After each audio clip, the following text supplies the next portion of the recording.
Hey, what is up everybody? I hope you're all having a great day. Since today's Halloween, I thought I would do something a little bit different and do it campfire style, I guess. And I thought this would be the perfect time to talk about fear. Now, I know I've talked about this before, but I kind of wanted to brainstorm a little bit about what causes fear. I'm sure you've heard it. Fear either stands for false evidence appearing real or forget everything and run. Or it could also mean something else, but you're going to have to figure that one out by yourself. I've said it before, but I feel it is good to repeat it, but I believe there are two different types of fear. One fear is a human defense mechanism that helps keep us alive, like for example, being afraid to jump out of a plane with no parachute. That's the good kind of fear. But the other fear keeps us from fulfilling our full potential. And that fear is all in the mind. Just like in that movie After Earth, Will Smith said you must realize that fear is not real. It's the product of the thoughts that you create. Do not misunderstand me. Danger is very real, but fear is a choice. And since this is Halloween, why don't we compare this to some horror movies? I know, some of you don't really like horror movies, but some of the best horror movies know this and take advantage of it. A great example is Jaws. For most of the movie, you just see the fin of the shark. Your mind makes up most of the horror. And I remember reading that the reason why you see just the fin of the shark for most of the movie is because the mechanical shark that they were using continued to malfunction.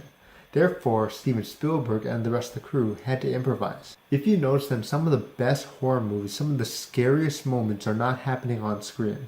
They're happening in our heads. And the same thing is in real life. We create our own horrors in our heads. So even if you know this, eliminating that fear isn't always easy. So how do you do it? It may never completely go away because it doesn't matter who you are always going to be afraid to do something. But what I do know is that the faster you act upon it, the easier it'll be.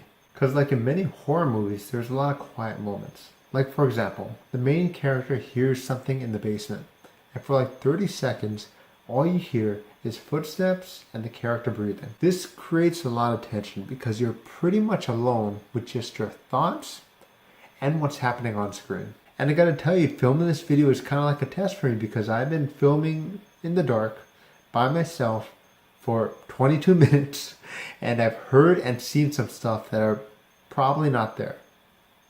But seriously, if you watched a horror movie and the main character heard something in the basement, he turns on the lights, walks down the stairs like a normal person, and finds out it's nothing, the movie wouldn't be as scary. Acting upon what you're afraid to do, the faster you do it, the less time you have to think about it, and your brain will not have any time to tell you any horror story. So I hope you guys enjoyed this video. I hope you guys learned something. Actually, let me turn on the light. There, that's better. So I hope you guys enjoyed this video. I hope you guys learned from this video. If you guys ever wonder what I did, you're interested in extra on your schedule at home or other things that you love to do, please visit my website, brandhosaka.com to learn more. I'd be more than happy to talk with you and connect with you and possibly work with you in the future. And if you like this video, please hit the like button and subscribe button to see videos just like this one. And I hope you all have a great rest of your day and a great rest of your week. I'll talk to you next week. See you later, buddy. Bye.